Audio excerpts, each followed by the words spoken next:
Hello Annie, nice to see you here in Cannes. How are you? I'm very good, thank you. It's a beautiful day, maybe a little hot, but it's lovely to be here. Thank you so much for joining us today. We are here at the RTL beach. We just heard about the announcement of the GARM Net Zero framework for media emissions. I know you guys and you in particular have been involved a lot within building that framework in collaboration with others in the industry. Can you tell us a bit more about it and what makes you excited about the framework?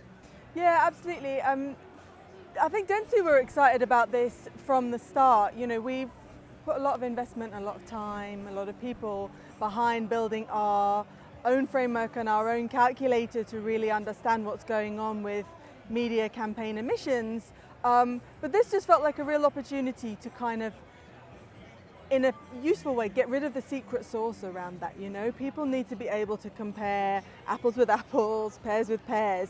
And, you know, that was a lot of questions from our clients, because our clients are maybe not always coming to us for our solution. They may be saying we use another solution and we still want to help them. But this framework will just really leap us forward in everyone being on the same plateau to really just say, okay, this is how we're measuring it. Now what can we do about it? Because I think that's the conversation everyone really needs to get to. Let's stop squabbling about the ingredients and let's move to the action and the changes we need to make. Absolutely. And you mentioned clients. So what are you seeing from the client side? What are they asking for and what is their excitement about the framework? I think they are, first of all, seeing the media on their bottom line as something that they need to do something about, because companies spend a lot with media and therefore then that looks like a lot of carbon emissions. So really getting the insight into that, I think, is high on a lot of people's agendas because it's a big problem for them. And so they're always very excited about different solutions or different ways you can get insight into that. But I think for the companies as well, I think they're really welcoming the clients. They're really welcoming this parity and this comparability.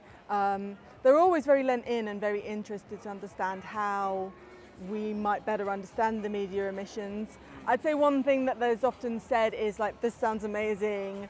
Can we just roll this into what we're doing? And the answer is we'd love to do that, but I think I don't want to diminish the amount of work and expertise that went into something like GARM. There's an incredible amount of investment there, whether you see it or not. And so you have to respect that what goes in around that in order to then, bring it to your campaigns, And I think you have to think about how you're going to fund it and how you're going to make it sustainable to, take it forward. It's not just something you would do once, ideally. You want to do it and then you want to take it forward and really understand what you're doing next and how you to make that better. Absolutely. And Annie, you've got a unique vantage point on the media ecosystem, sitting at dentsu, major holding company. I think you've got a very unique background coming from a different industry, the fashion industry, where you were looking after the supply chain and how to engage suppliers on the road to net zero. Now that you have been in the industry for some time, how do you see that same challenge across the media supply chain? I just think there's almost an unparalleled complexity around the media supply chain. I've worked in the built environment and a little bit in the fashion environment, and those supply chains are complex but somehow more tangible. You understand and you can see the movement of materials through the supply chain into the consumer. With media, it sort of goes out into this ecosystem and you're not quite sure what it's doing and who's involved, and people are adding value in different places. So I think we all need to pull together to sort of tease out what the different roles are. I don't think anyone's trying to step on anyone's toes, but the more transparent we are about what the different points of contact are and what the value add is or isn't at those points, it's going to really help us then to understand what's necessary and what's not, And that's another thing, I think a theme that's really important is this transparency, because we need transparency. We need it from our clients, we need it from the domains, the suppliers, we need it from all points of the supply chain, just to say this is what we're doing, and then how can we improve that. Okay. On the last point, thinking about all the people who have been involved in putting together the GARM framework and the Net Zero framework, are you seeing the collaboration across the industry growing on this topic? Because this is an industry which usually is very, very competitive. No one shares, everyone goes after their own objectives.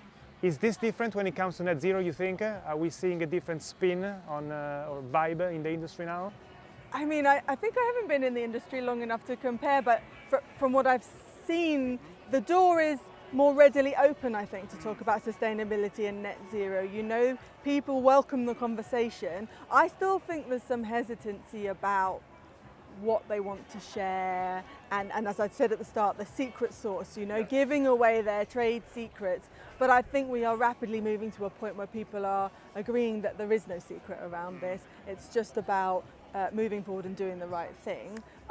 So I think more and more people are coming to the table, and I don't see it as a trend in the common sense of a trend. You know, I think it probably started out that way, but it's absolutely here to stay. I don't think anyone can get away with doing things in an unsustainable and wasteful way anymore. So, you know, everybody is looking to do it better. Fantastic. So on this note about net zero being here to stay, thank you so much for joining us, and enjoy the rest of Cannes. Thank you very much. Great to talk to you.